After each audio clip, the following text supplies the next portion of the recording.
Hi, Ted. This is Genier, and you're listening to My Alien Life. And I noticed that it had a dome-shaped top and a rounded bottom, and it was not touching the ground. I felt this sharp pain in my eye, and then I had this telepathic voice that said, "Look straight ahead, do not look at the lights." Those kind of speeds exist in our galaxy, and this object came from outside of our solar system. Any random object that wasn't part of our solar system happened to be traveling in the direction of our solar system. It can easily traverse our solar system with a speed that's incredibly large. It had been tested on lab mice, and it didn't kill them, and so I wasn't really that leery about it. I can see there's a fear on his face, and he took off, we took off, so something was wrong there, man. Something was wrong there, man. They cut into something that they didn't know. They didn't know what was wrong there, man, and there was some problems. My Alien Life is recorded high atop the Northern Rocky Mountains and is heard all over the world, and you can listen everywhere fine podcasts are found. My website is www.myalienlifepodcast.com. There you'll find links to every episode, stories, photos, the My Alien Life Legends page, and much more. Please like, comment, and subscribe, and consider becoming a patron while you're checking out all the content. I'm your host, Cameron Logan. This is My Alien Life, and the podcast starts right now. My Alien Life Podcast.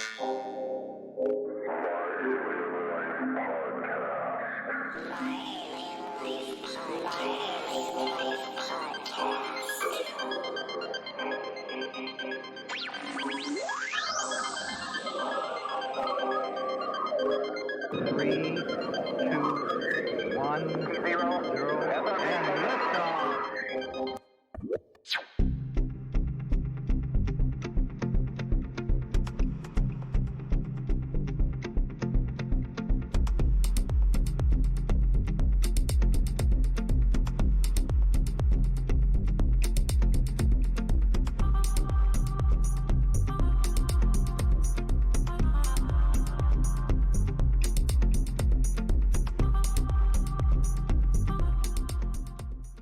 Feel like a babe in the woods sometimes, and I'm doing a show and I'm thinking there's no way anybody's gonna buy this. They're gonna hate it because it's just too crazy, and then it's just like they're all over it. It's like it cannot get crazy enough.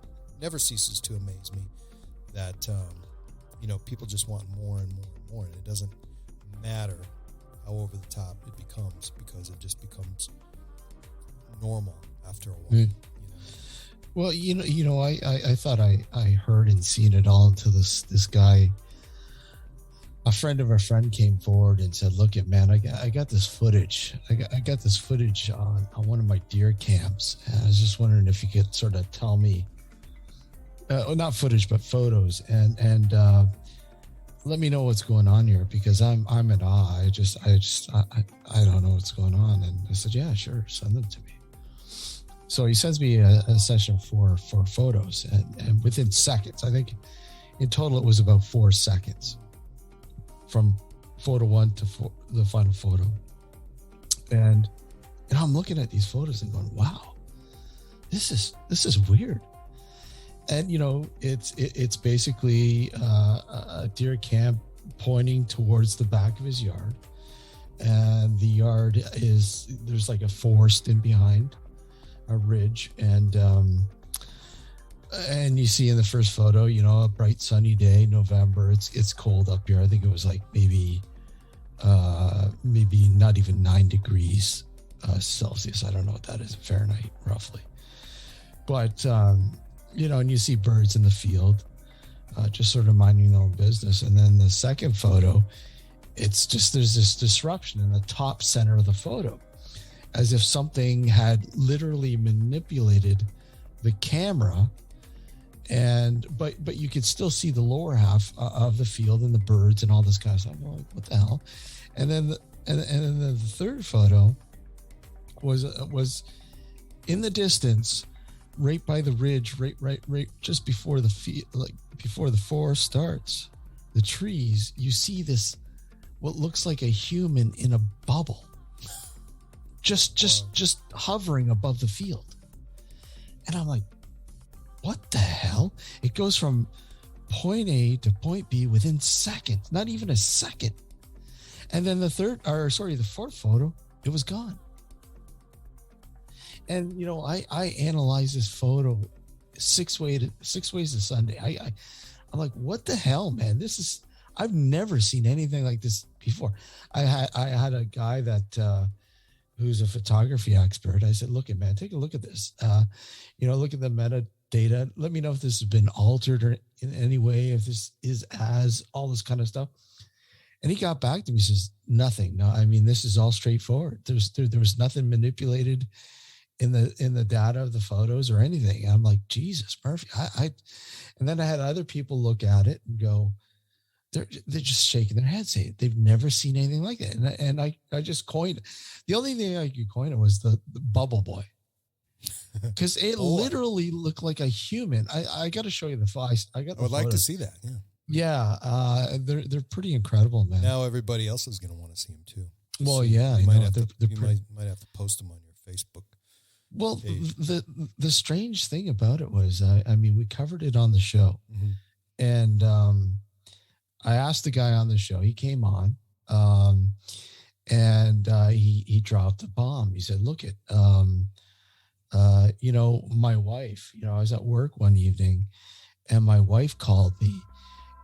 Hysterically, and he was like, what's wrong, and she would go on and say, look at this is weird green light in the backyard, and it keeps passing by the back window, by the back sliding door sort of thing, as if it was like looking in the window.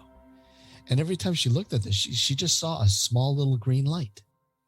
And it was moving erratically, and it was scaring because they're in the middle of nowhere.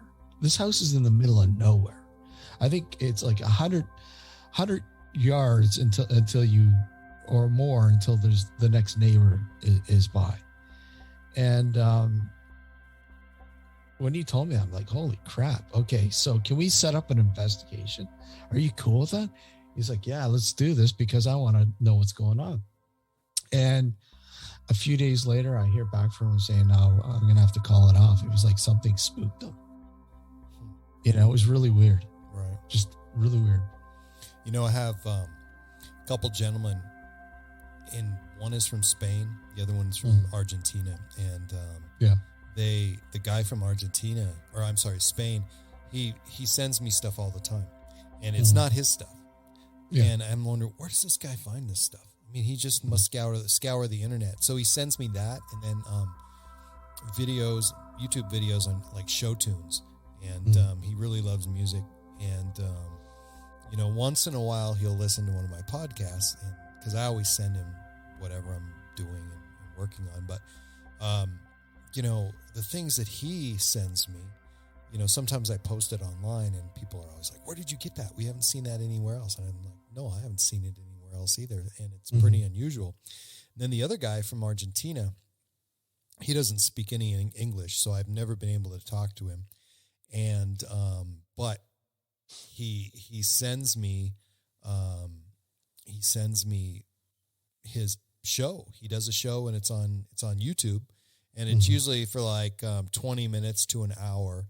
And it's funny because inside his house, the Christmas lights have always been up. He's got like 200 shows that he's done. It's just him. And each one of them has like 2 to 3 lists, or 2 to 3 views. That's it. Wow. And, and that's all, it's all YouTube, it's not like he's doing it. He doesn't have Podbean or anything like that. It's all video. And so worldwide, there's a lot happening. And one of the unusual things that I feel is worth mentioning is the fact that, I do get these international listeners, and I'm wondering, what they think and what they've experienced. And to me, it doesn't seem, I did have a couple listeners in Ukraine, and usually about 7 to 10 downloads, an episode in Russia, which is really crazy. And I always wonder what they think of us. Yeah, yeah. Well, like I said, a good friend of mine, he's in Sweden, and he covers a lot of UFO stuff and a lot of weird stuff in general. And he's, I had to pick his brain because he's in the middle of writing a book on some lesser known, but some well-known cases out of Sweden, UFO cases, experiences, and picking his brain and trying to sort of get adjust the difference between the experiences that, most over here in North America have and those over in Europe, or right. in particular Sweden. And, it's generally the same thing with the odd exception, the odd aspect that's a little different. But for the most part, it rings so familiar, like it's not foreign. Right. Yeah. I always wonder about that. And I've had Canadians on the show, and I do find that the accounts that some people have had, I mean, I have a handful that are extremely unusual and extremely different. So there's that. But then again, I kind of chalk that up to experience and what their normal lifestyle is like, whether how far they are from where they grew up, because there's some remote people up there in Canada that experience some pretty crazy stuff. What about you? Oh, yeah. What was the first thing, you obviously you've spent some time thinking about this stuff and, put together a pretty wild and great show about what we're talking about. When you were a kid, did you start seeing things and having experiences when you were a kid? Do you remember? I didn't really have anything like far out in terms of experiences when I was a kid. I mean, I had some subtle things that made me wonder, but nothing really that really stands out. I had this one, it wasn't really an experience that I had, but something that my grandmother experienced that sort of resonated with me. And that was that, she was, I was at her house, and she was in the kitchen just preparing some food, and she something like massively and dark flew by the kitchen window, and it grabbed her attention, and she was like, "What was that? It's just really weird." And then, within seconds, the phone rang, and she answered the phone. And upon answering the phone, she found out that her brother had passed away. Wow. And I'm like, okay, most people would say, well, that sort of imagery or whatever is really nothing, but is it though? Right. And it was those things that made me wonder that, okay, there must be something else going on. There has to be something else going on. I could never settle for, day-to-day life as we know it as being the only thing that exists. Right.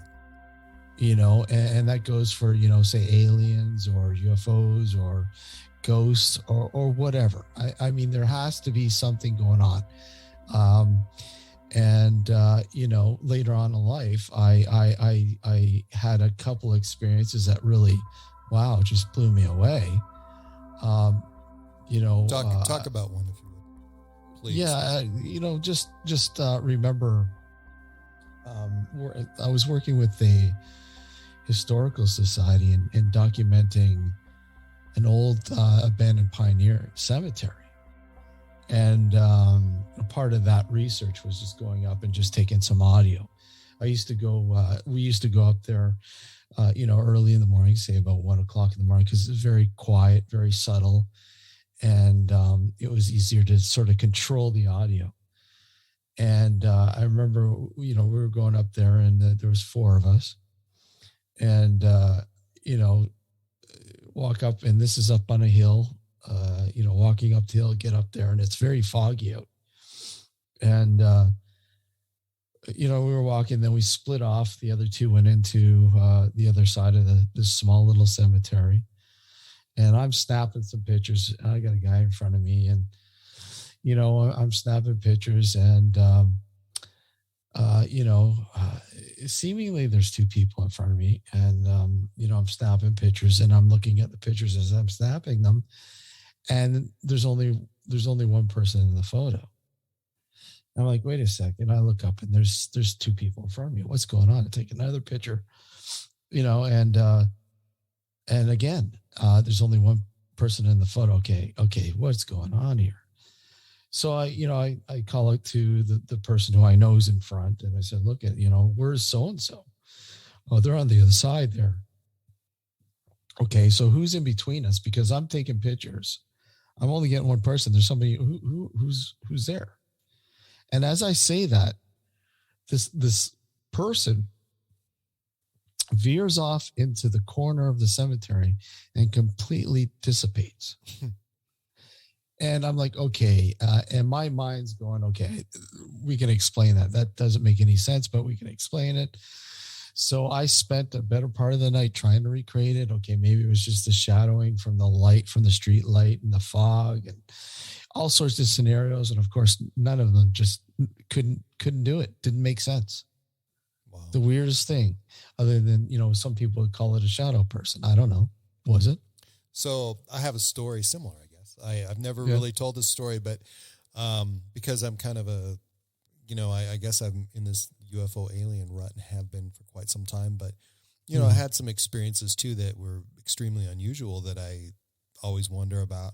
And I've talked to people about it and got their opinion, but this one in particular, I must have been, I'm thinking I was probably 10 years old, and my dad had a cousin, and we didn't go see him very often. They lived in this little house, and it wasn't very nice. And the neighborhood that they had lived in wasn't very nice. And they had a child who was probably 5 or 6 years older than I was, who was a little bit crazy. And I suppose at that time he was maybe 16 or 17 years old. Maybe I was 10. But one of the things that happened was the kid disappeared for a while. And so my parents felt like we could go over there and visit. And my dad's cousin, and I guess he's my cousin too, they had a grandchild living with them who was maybe 4 or 5 years older than me. Her name was Lori. And so she was there, and she was cool. And so I spent a lot of time talking to her, and my dad, the cousin's wife, she played piano, so they were all sitting and they were having a few beers, and she was playing piano, and they're all singing, and I didn't really want to be around that. So this Lori, I kind of started talking to her and kind of was hanging out by her bedroom door, and really just standing there. She had a friend over, and so they kind of, after a couple of hours, they kind of warmed up to me. And one of the things that I noticed, so I went into the bathroom, and the hallway by the bathroom, there was a window, and the window looked out in the backyard, and I could see through the backyard there was a cemetery back there. Now, this is a cemetery that my father's in now, my grandparents, other relatives. And I guess I really didn't realize what part of town we were in, but literally across the street behind this house was the cemetery.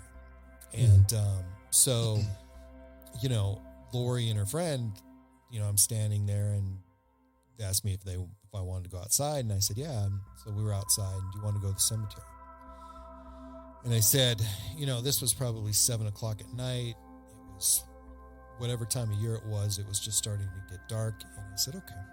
So, not really realizing what it was like, to be a kid and wandering around. And, I was a little bit on edge. I remember this very well. And so we walked out the back, and they had like this big hedge of these bushes that every place around there had, and there was kind of a hole through there that you could see through. We crawled through there, and where I looked out the window, you could see just a little bit of the cemetery. And once we got through the hedge, you could see it was fairly large, and I'd never been there other than in a car. And briefly, I don't even know if I had been to a funeral at that point in my life, but we started walking around there, and it's getting darker, and it's getting darker. And they weren't, they were fine. They didn't try to mess with me or anything. And I was a little bit worried about that because I was feeling a bit scared. So as we walked around, as it got darker, we got further away from the house, and I remember being slightly worried. And I started to notice, I guess I could hear things, and I was assuming it was birds maybe, but it was night, and I could hear, maybe whispers or something like that. But that's one thing that I did see, and what made me think of it was what you saw. And I would turn suddenly, and it would I would see 3 or 4 forms, shadows, like whatever was tall enough to conceal them, whether it be a tall tombstone, whether it be a tree, they would go behind that, And yeah. So I thought, the first time I saw it, I thought, well, that's not what I'm seeing. And just over and over again, as I would turn suddenly, I would see these forms, these figures, these dark figures dodge behind something. And, and I could just, I don't know if it was in my mind, but I could hear whispers. These 2 girls are running around, they're chatty, and they're not paying attention to anything. And I always have been a person who would probably see things like that. Maybe other people wouldn't. And so we kind of started heading back to the house a little while later, and I don't even remember how I put it, but I wanted to know if they had seen that. And I asked them about it, and not Lori, but the other girl said, we see it all the time. Wow. And I said, what is it? And I was just this little kid, and what is it? And this, and which was a bummer, because I felt like they should know, if they'd seen it many, many times, what is it, and yeah. And I said, do you see it all the time when you're out there? Yes, they always see it. And then one of them, the 2, I don't remember which, but described exactly what I saw. And whoever said it, I just remember them saying something about, every time we turn around, they're there. And I remember vividly they are there. And so probably until I was maybe 20, 25 years old, I just heard that all the time. They are there. And I always wanted to know, who are they? Yeah. So it was super confusing, because I thought these 2 girls had it pinpointed, because they didn't give it a name, but they said they are there. They. And it was always in my mind. Did you ever revisit that place? Only in the daytime. Only in the daytime, huh? Yeah. Yeah, that's very odd. But that you hear about that or similar accounts such as that all the time. Not exactly the same, but similar. It's most people say, well, it's a cemetery. Why would they be in the cemetery? Right. Yeah, that's my question. Is they didn't die there. No, exactly. That's a huge thing. Most people say, well, look, you figure they'd haunt, if they're haunting, they'd haunt a area the best they know, or where they passed away, or but again, that's we don't know. It's all theory, right? That's we don't know what happens after death, right? And that's the mystery of it all. And that's why you get all these theories. And are we even dealing with people who are, passed on? Are we dealing with people who might be in a different dimension, and there's some sort of glitch in the time continuum? I mean, there's all sorts of theories that we can run on. I mean, I think it was in the UK. There was an audio test facility in the UK in the 60s, late 60s, early 70s. ITC was the name. Right. And they were running a bunch of experiments with different frequencies and trying to capture they're basically going on Edison's phone to the dead, as he called it, an experiment that he never got out there, but they're trying to sort of expand it and try to explain or capture what they would think were disembodied voices. Mm-hmm. And they started capturing some audio. It used to be available online. I don't even know if it's available online anymore. So rather fascinating stuff. I mean, we're talking about some doctor that they had worked with who had passed away. And one of the EVPs or audio assessors that they were able to capture, he was simply telling them, look at, I'm in the real life now. You guys are in the waiting area, so to speak, and sort of like a purgatory.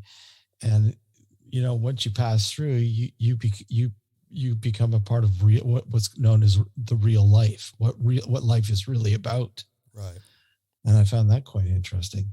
I mean, we don't know anything. I mean, that's a scary thing. Yeah. Yeah. Where I grew up, just south of the Canadian border, it was very windy all the time. And, we were always playing out in the wind. And I was in walking distance of basically these buffalo jumps and places where natives had been, for centuries. I don't know. But, being out there was pretty incredible. And, there was places where we would hang out, and there was teepee rings. There was, these pile of rocks all over the place. And, back then I think about it, it looked to me untouched, but I'm sure, of course, people have been inhabiting that area since about 1900. So it wasn't untouched. And I'm sure it looked quite a bit different than when I was out there. But one of the things that, I would hear and, it just became background noise was the wind. And then, once in a while I would hear a word, and we talk about EVPs and picking them up electronically, whatever, but I would hear a word, and it would just make me spin, like I'd spin around, and this feeling all the time that there was somebody that, snuck up behind me and said a word. And there never really was, it wasn't words that were, they were just common words, and I would spin around and but then again, my friends, and there was as many as 6 of us, once in a while, mostly 2 or 3, but, they had different experiences, they just felt like, I remember one of my friends was complaining all the time that, he just felt creepy, like jittery, just didn't feel right, when we go out there, and he didn't like to go out there. And then there was places that he didn't like to go because, certain places out there he didn't like to go, like there was this little ravine that he didn't like to go to. And, we didn't have any bad experiences there, but, not long, after that, out there, I had a experience. And this is one subject I like to research on is these hums that people hear, these droning noises. And, so the one guy who didn't like to go to the ravine, and I did a podcast and wrote about this and called it Run. And what had happened was we were out, me and two other guys were out there. The one guy was a little bit older than us and a couple of years older than us, and we had walked maybe 5 or 6 miles, and the one guy wanted to go further. You know, we've been out there a long time, and you know, I was like, I got to get home, you know, and I was kind of got to the point where I was almost begging one of the guys to come with me because I didn't want to walk back alone. And you know, it's probably a good hour to walk back, and we were pretty quick. But and literally where we were, you could see the town, you know, which 5 or 6 miles away, in the distance. But as we were walking back, you know, we're just kind of chatty and it's a little bit breezy out, and all of a sudden this droning hum started. I mean, I've heard, you know, big planes, because we were north of a major Air Force base, and I had heard B-52s in the distance, like a long ways, and this, you know, rivaled that. So for a moment, you know, I thought it was one of those, and you know, we looked around and there was nothing. I mean, there was nothing in the sky, and the sky wasn't really blue; it was just kind of grayish, and and, you know, it just got louder and louder until you could feel it and just rattled your bones. And, you know, I said, run. And we started running, and we were on the edge of the prairie. And by that, I mean, we came to some harvested wheat fields. And, you know, there were strips of just soil and strips of harvested wheat field. And we would like run across the strip of harvested wheat, and then walk, because we'd need to walk. We were about worn out after running so far. And we would walk one strip, run one strip. And it probably lasted,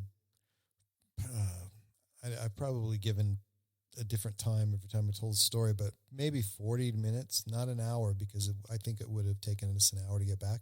So it just quit, just like it started, you know, just instantly gone. And it wasn't like a sound that, you know, was emanating from anywhere. It was everywhere.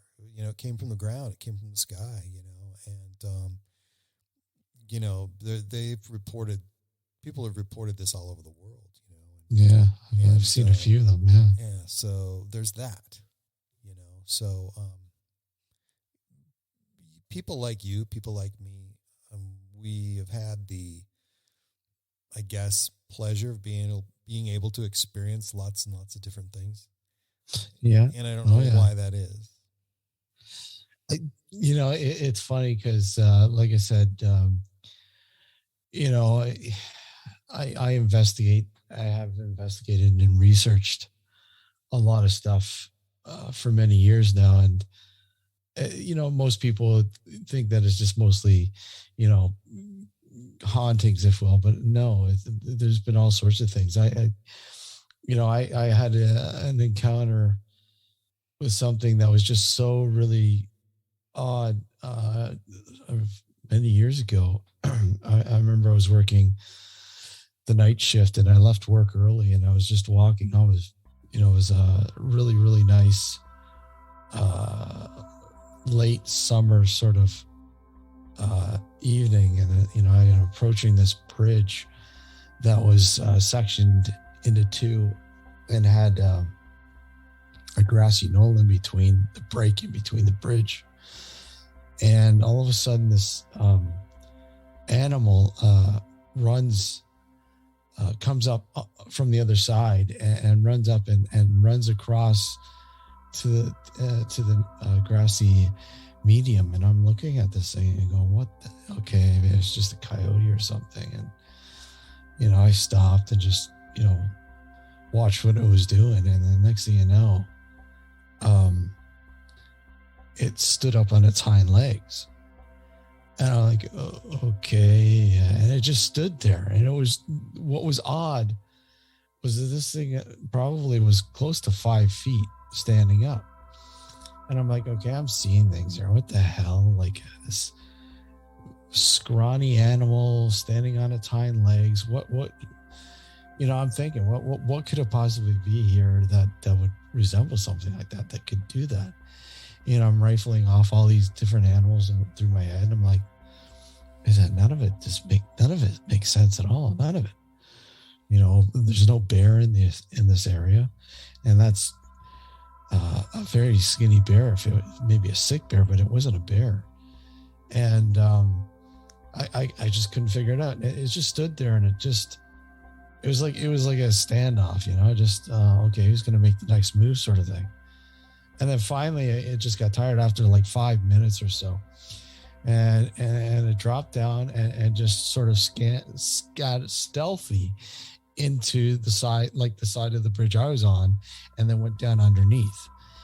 And I'm like, what the hell did I just see? And I'm, I put it back into my, my compartment there in the back of my head. And, years later, a friend of mine, Chris Hawley, I'm not sure if you're familiar with her, no longer with us, very, very, she a journalist who was writing for UFO Digest. And she was on the show one time, and she was asking me about if I had an experience, and this thing came out of the woodwork, and I was telling her about it. And then, I started saying, oh, maybe I should do some research on this.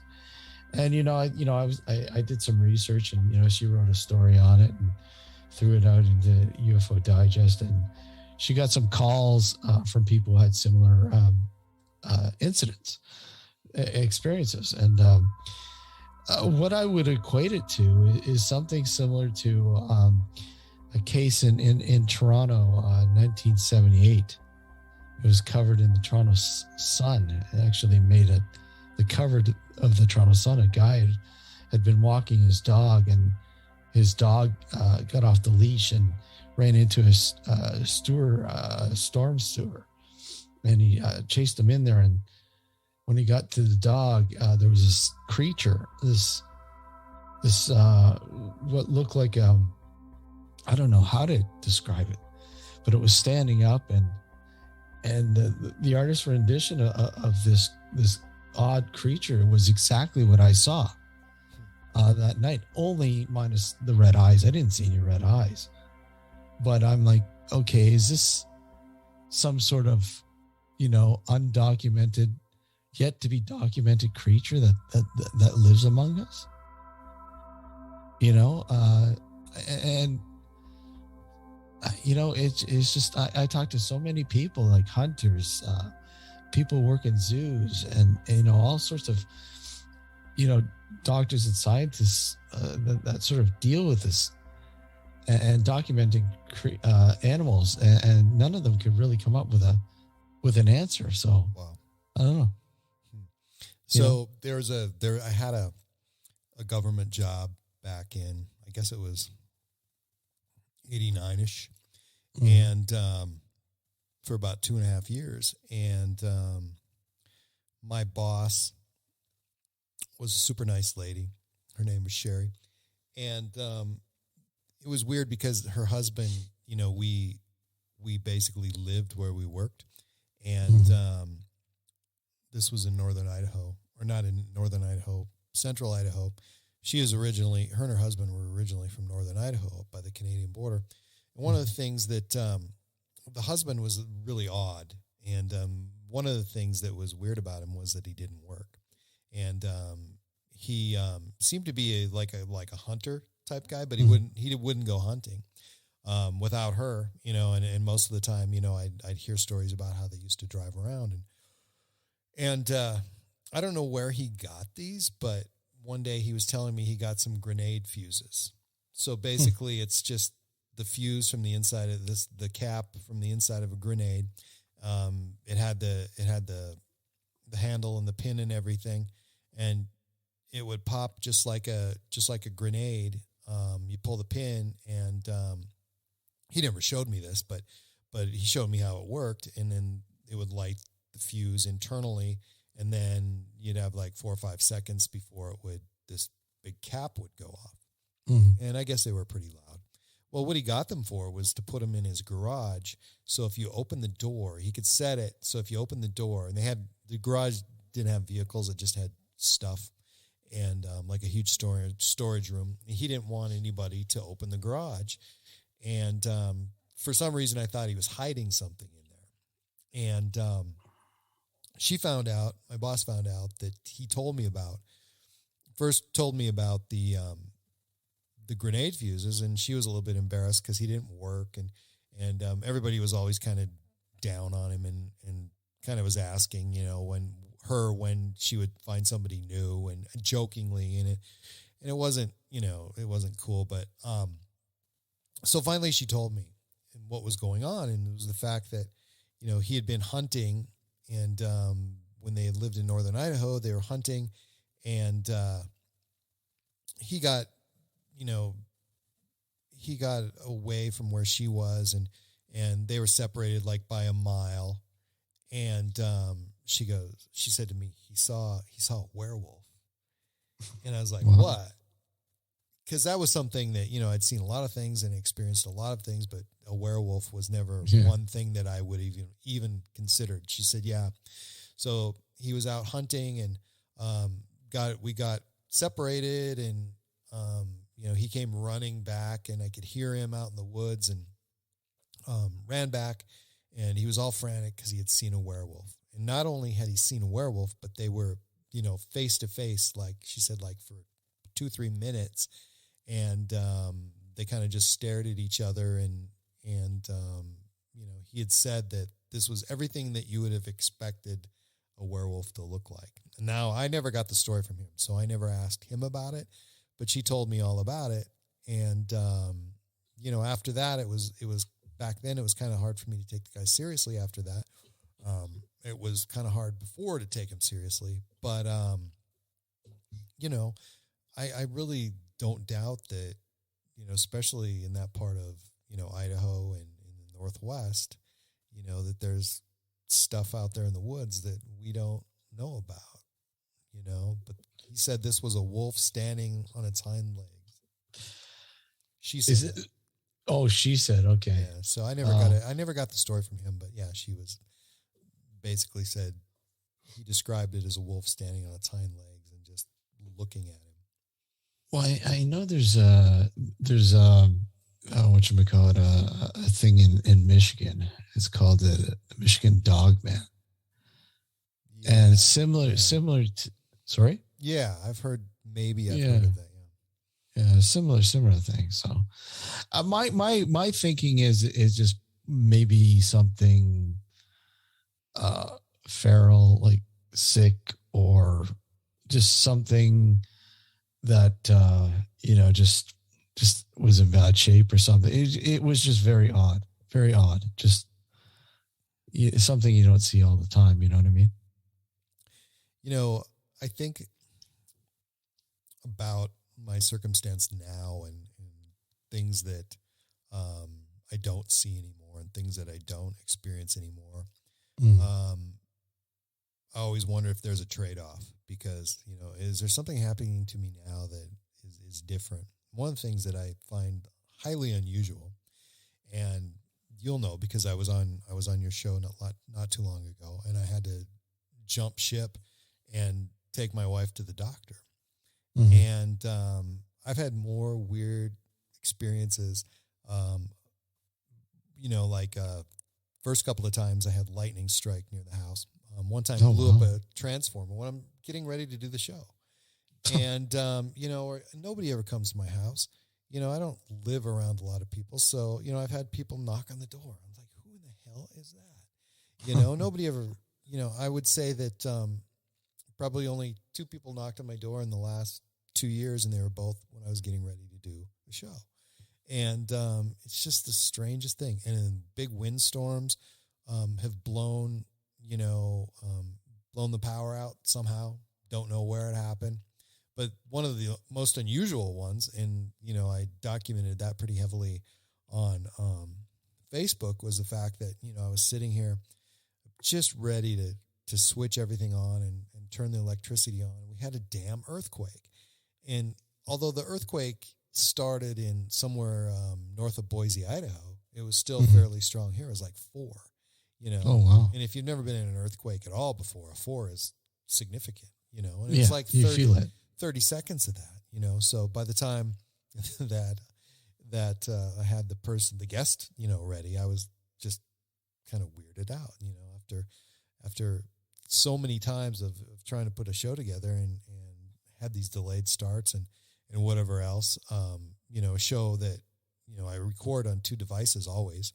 And, you know, having my Rode Podcaster not record onto my SD card or whatever else. I've had that happen probably 3 times.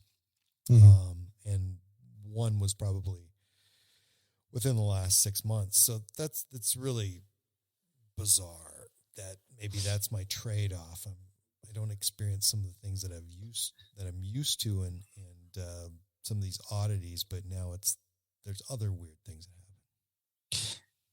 Well, yeah, I mean, like you, weirdness has always kind of followed me. Right. Like I said, I, you know, another incident, this is more, I guess, sort of down your alley with the sort of, you know, UFO sort of realm. I remember I was, you know, driving home. I think it was probably about 3 or 4 o'clock in the morning, and I was driving along this stretch of road that was, I mean, it's suburban, but I mean, there was like a farm fields on the north side of this road, a stretch of road, and there was subdivisions on the south side, and then this is right by Lake Ontario, almost not too far. Right. And you know, I'm driving along, and you know, I'm looking towards the lake, and I see these strange lights. I'm like, okay, what's going on? At first, I just thought, oh, okay, maybe they're just like street lights in the distance, and I'm going, wait a second, no, they're just too high in the sky. So, you know, I'm watching these things, and they're doing some really weird shit. I'm like, what the hell is going on here? And I pull over to the next available street. You know, I turn around, park the car, put it in park, and I'm looking at the sky. I'm looking where these things were, and it's just these green orbs. And I know this is a huge phenomenon worldwide. These green orange orbs.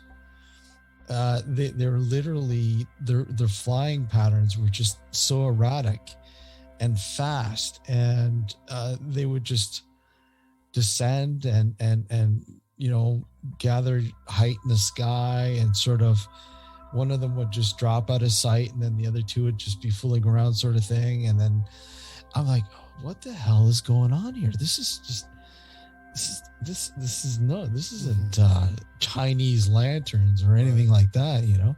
This isn't flares. This is intelligent, you know. And I said, okay, you know, I'm gonna hurry up home, get a video camera, like a proper video, because I actually got footage of this on my cell phone. This is back in 2007. So the cell phone camera was garbage. It was no good. So the footage I got is just, it's horrendous, but you get an idea.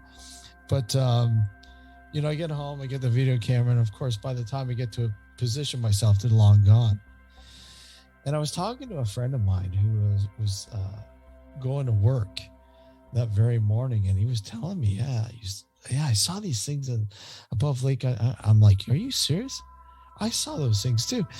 He went as far as to call the local military base position in Hamilton here. And of course, you know, he's asking, you guys have any exercise? And they're not going to tell you. Right. But I mean, they said, no, we don't have any exercises going on. You know, and he called the airport and asked, you know, about any strange stuff being recorded or you know, documented. You know, they don't tell you anything other than, you know, we don't know. We can't tell you. But strangest thing, I don't know. Have you heard stories of these orange orbs? Well, not orange, but white, and it was in Ontario, like central Ontario. Okay. And for some reason, there was a name attached to it, and I don't remember what the lake was, but it was something Lake Lights. And okay. But you know, orange, I know orange is interesting because I remember as a kid, I have a picture that somebody sent me of an orange light, just this orb. And as a kid, I remember we had one time a really powerful lightning storm, and my parents wouldn't let me go out of the house because there was so much lightning, and there was little fires that had started, out on the prairie. And one of the things I remember looking, so we had this, it wasn't a very good window to look out of just because it was so high. And we had this really old house that was probably built in about 1920, but the window was probably 20 inches by maybe 40 inches tall. And I could put a chair there and I could look out in the back, and, the fire trucks had gone out there. And I hadn't really thought about this until you brought up the orange orb. But, for a long time, I would think about it and I would think that I saw a fire out there, and I'm looking at the same bit of property that, I talked about earlier about that had the native site there that had teepee rings and everything. But, I could see this orange ball, and I always had that in the back of my mind because it was something that, that just stood there, and I sort of was transfixed on it. And even though, I saw a couple of fire trucks go by, they're heading out there to fight a couple of fires, I could just see this orange ball, and I kept thinking of it as fire, but it was not. And there's nothing out there, by the way. Basically, it goes out about 7 miles. It ends in a bluff that's like 300 feet high. So basically kind of like a cliff. And, and that was quite an unusual area. It was really the only feature out on the prairie that you could see for miles and miles around. So, there was a backdrop there. So there's nothing behind it. There wasn't sky behind it because there was this bluff way out there, and it was well below the bluff. And it was a small orange ball. And I always kind of put that in the back of my mind, but, later on, and I'd heard other people seeing different color orbs, white orbs, whatever, it always made me wonder. And, there's lots of things that happen that I still wonder about that I'll never know. Ever. Yeah. Ever. Yeah. Ever. It's like,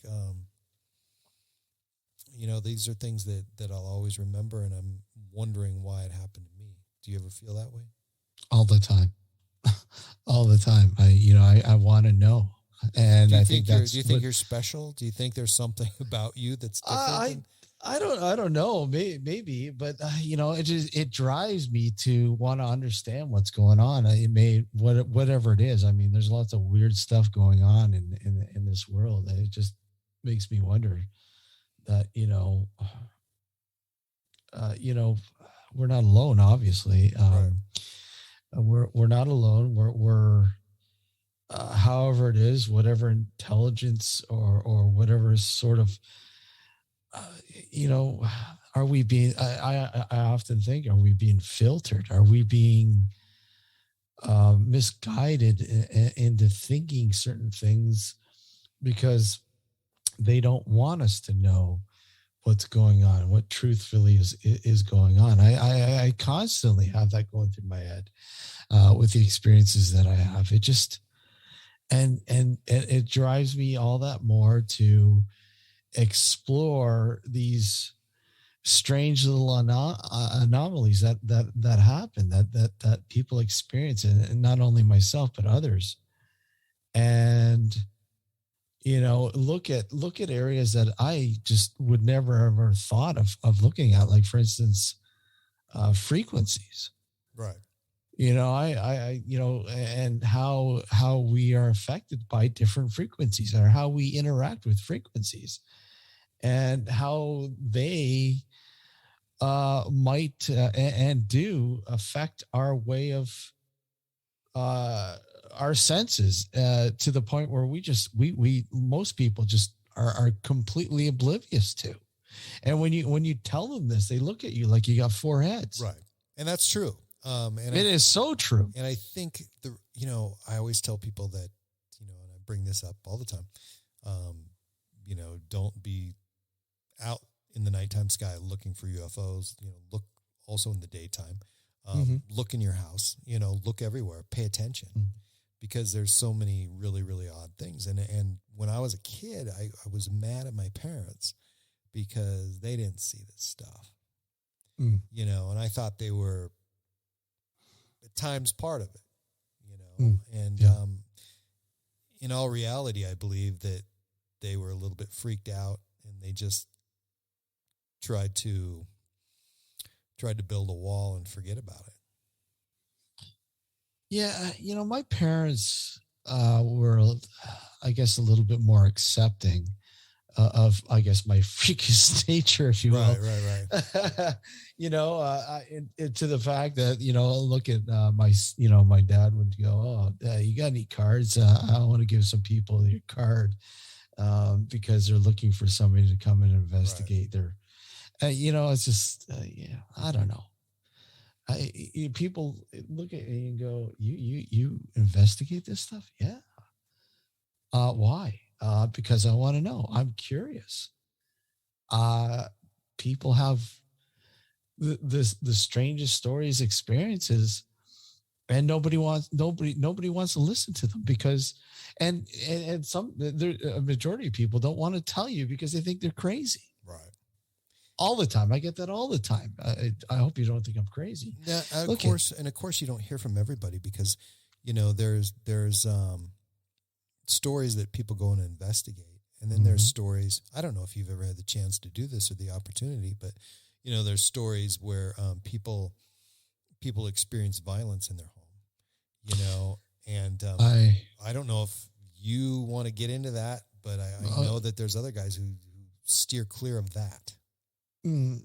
You look at, I've been some cases that were ultra violent, not necessarily towards me or people I work with, but the people involved. Of course, I don't really want to get into details, but some of these, I had a woman who was frightened beyond belief, where she felt that her house was demonically sort of possessed, if you will, and she was having all sorts of things happen. And in the end, what was really happening was she was severely abused. Right. She was abused by her boyfriend and terribly abused. And she basically put that abuse was camouflage. It was like she pushed it to the back of her head and put on this facade that, look at, I'm trying to find some sort of escapism from this abuse, and it was translated into this sort of demonic scenario. I get all sorts of weird and some pretty violent sort of scenarios that you really have to be careful of. I mean, people are drugs, alcohol, prescription drugs, people who just have, at one point it was called bipolar, a scenario that we were looking into something like that. And there was somebody who was very violent. In fact, the case was passed along to us because the people that were investigating it before couldn't handle it. And I'm like, well, if you can't handle it, why can we? But thankfully I had somebody associated with law enforcement that we were able to sort of work that out. But I mean, you really have to watch it when you get in, sort of thrown in the mix to some of these, because I mean, there's some people that are just evil. If anything is demonic or evil in this world, it's human. Why do you think that is? I mean, my good friend, I bring his name up all the time, Timothy Earl. Earl talks about inherent evil, whereas it's created. You could have a group of people who are working together, and this is what I feel happened in another office that I worked at. Just these personalities were no good, and they were never up to any good, and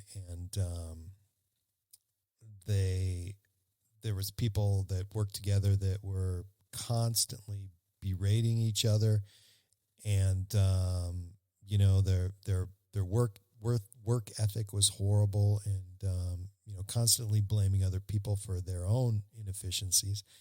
And over the years, I saw this place turn into something that was extremely scary.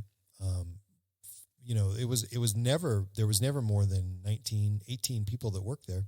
And yet, from a period which I'm thinking was about 2007 until about 2013, 6 people died that worked there, from different things, and the last one was a person who came and, literally, started working there and, went to have a hysterectomy, and they accidentally cut something they shouldn't have, and saw that she was just full of colon cancer.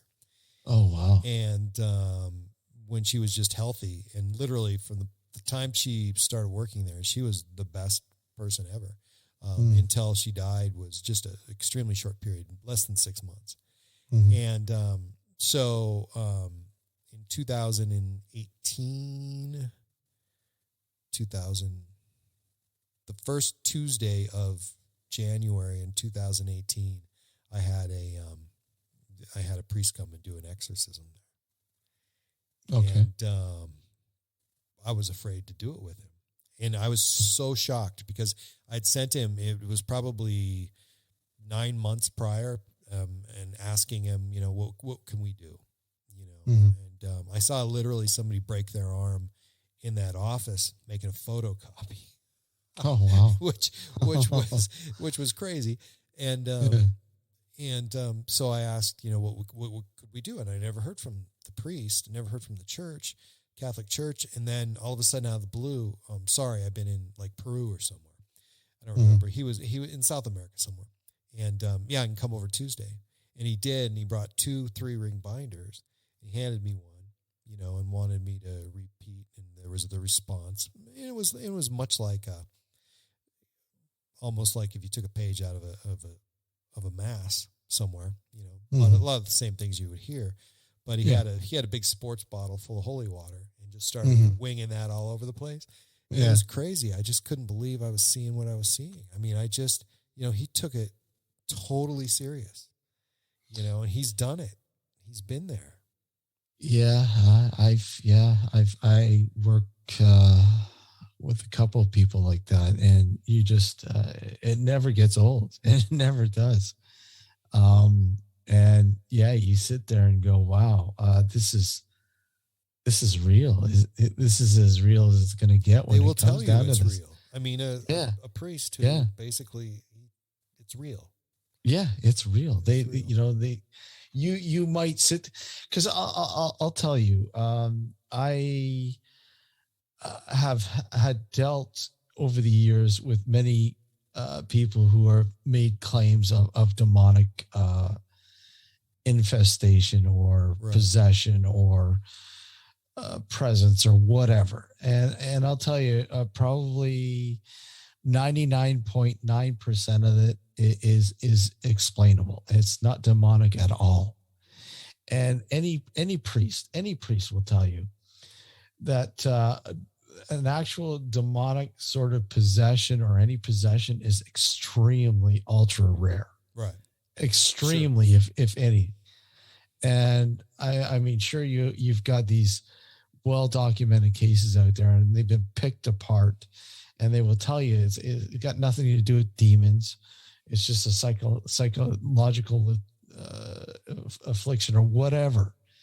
But I mean, who do you believe? But these priests that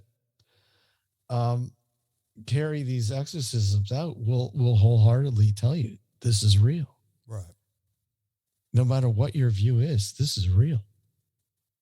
And you don't know what brought that person to that place. I mean, they could have been just fine one day and then just flipped the next, and something could have brought them to that place where their mind couldn't take it anymore.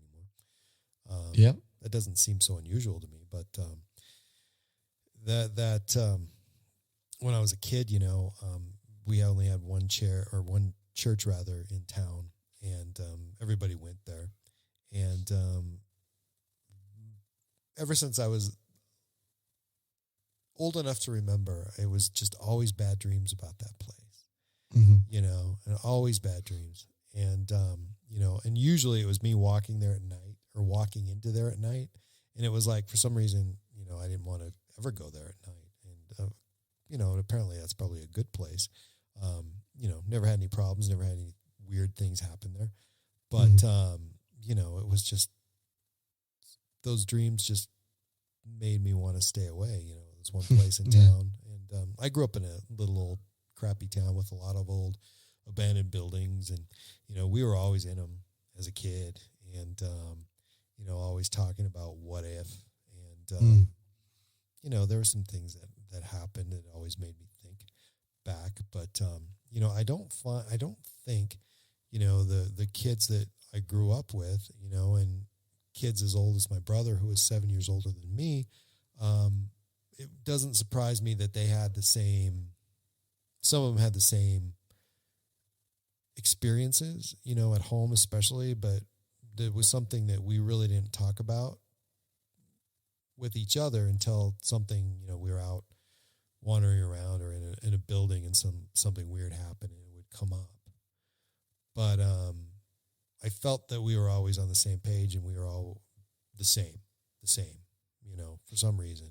So in the background, there was something weird going on in just about most of the people, I think, that lived in this weird little town that I lived in. And,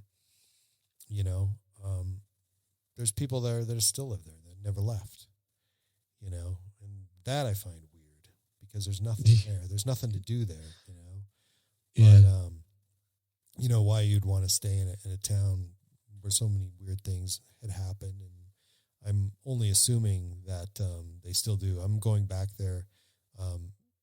So the end of May, Memorial Day weekend, and bringing some people with me, including a leader of a Native American church. He's a shaman, and he's a guy that I hear from a lot and speak with a lot. And so that's going to be interesting because I haven't been there in a long time. That would be interesting. Yeah. Very interesting. And these are people that have never been there. So that's why I want to bring them, Get a whole new perspective. Right. So, yeah, he and his brother are coming, and hopefully my brother and a couple of his friends who have never been there. And that's one thing that's coming up too, is the fact that, my brother had some experiences. He's 7 years, so I'm in the middle. I had one 7 years older, one 7 years younger. And my little brother has had experiences, and the only one I know of is him waking up several times outside, and he was outside because these little gray guys with big black eyes took him out there. And he told me that when he was 3. Wow. Yeah. Huh. Yeah. And that freaked me out. And so the reason we've never talked about it is it freaked me out so bad because there was stuff that was happening to me similar, and I didn't want to know about it. I mean, stuff kept happening. I didn't want to know about it. I didn't want to talk about it. I didn't want to hear about it. Yeah. So life is weird, dude. Oh, you're telling me. And I think that's the wonderful part of it, though, the weirdness. Right. I can never get tired of it. Really? Never get tired of it. None of that stuff has scared you away. No, I mean, I've had some pretty interesting episodes over the years, but no, nothing. I keep keep going back. I mean, there's always something that intrigues me. It's like, right now I'm working on a documentary, actually, on a story that I glanced upon a few years ago, and for some reason I can't find it anymore, which is even more odd. And the story in itself is just a small little excerpt from a message board years ago about a guy who had an experience with driving home from work one night. I think this was like 1979 or something like that. And he's driving, and he's, at night, and he is driving by this cornfield, and it was raining out, and, lightning and all this kind of stuff. He's just peering over at the cornfield as he's driving by. No other cars on the road. It's just late at night sort of thing. And, he sees something, and, he stops, and it turns out to be a woman who was walking just aimlessly, like she was in distress through this field in front of it or whatever. And, he pulls, like he gets out of his car, and he starts walking up, and he's like yelling out, "Are you okay? Are you okay? Do you need help?" And as soon as he does that, she disappears. And, I'm like, okay, I can't find this story anywhere again. I can't find it. It was on an old message board years ago. And, but anyways, I got enough info that, because, where approximately this happened and stuff like that. And upon doing some further research, I found out that there was an old farmhouse on there, on that exact land. And in the late 1800s, a woman was tending to some of the, the cattle or animals out in the during a storm, making sure they're okay or whatever, and helping her husband out. And they were on their way back into the house, and she was struck and killed by lightning. Wow. And I'm like, okay, is that the tie? Is that the tie? So the documentary is basically working on that tie and the surrounding sort of scenario around it. So, yeah. So tell people about your show. And most people probably already know, but talk about it real quick. Yeah, Nocturnal Frequency Radio has been, we've been broadcasting since, 2008. First on. Yeah. We've pretty much covered everything. I mean, everything from UFO to, hauntings and true crime, you name it. We've pretty much expanded and done a lot of, we've had, not to the extent, UFO wise. I mean, I'd like to cover it a little bit more. I mean, we've had some people on, like everybody's favorite, Stanton Freeman. Right. Was on the show a few years ago, obviously before he passed away. Right. It's again, like my love for, well, not love, but my interest in the world, the strange world that we live in. It's there's always something that sort of sparks your interest and I want to cover, and we do it. I mean, every Sunday night. Why'd you pick Sunday?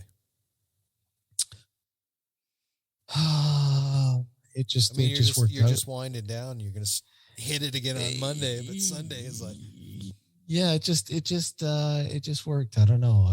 And it's funny because we were late too. I mean, when we first started out, I think we started broadcasting. It was 11 o'clock at night till 1 a.m, and that quickly changed as we got a little older. So, right. Yeah, I don't know. Sunday night, it just worked for us both, right? Best sort of thing. Now we're kind of like, do we need to keep doing it? But of course, being on a radio network, we have to sort of stick to the schedule. But right. So the same guys you've been doing the show with? the whole time? Yeah, Alex. Yeah, Alex has been my co-host. I had a couple sort of short co-hosts in the beginning, but for the most part, Alex has been the long haul, man. I mean, him and I have been, we've gotten, as soon as we met, we hit it off, and yeah, it's been pretty cool. Yeah, it's nice. You guys live in a great part of the world too. I'd like to get up there sometime. It's interesting, and if you do, let me know. Heck yeah! There's so many places to see and go.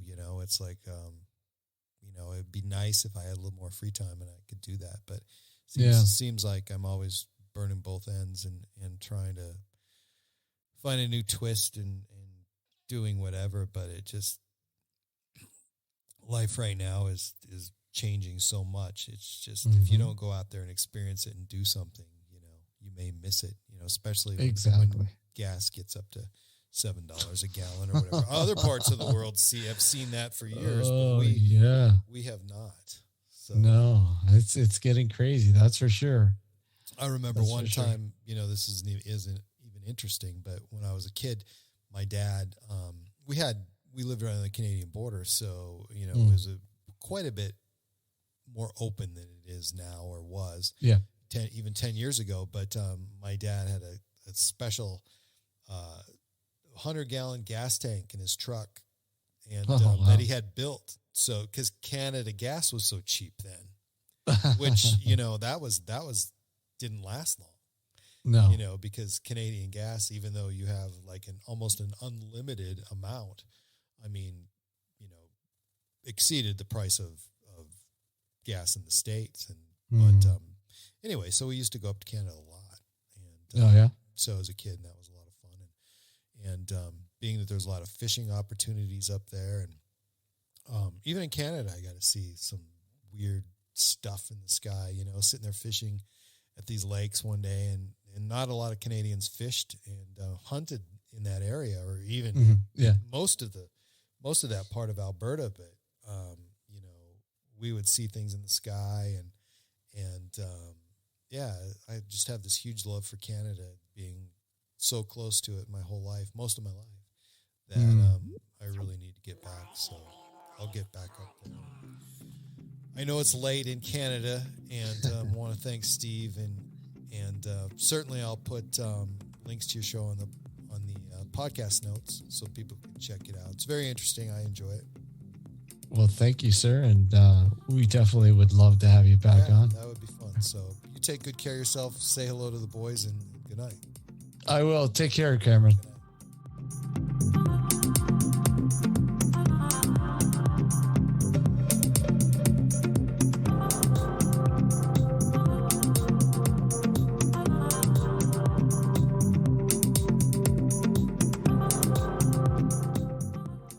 You can find my website at www.myalienlifepodcast.com, and please subscribe to my latest downloads at iTunes, Spotify, Stitcher, and at podbean.com. And please follow me and like me on Facebook and Twitter.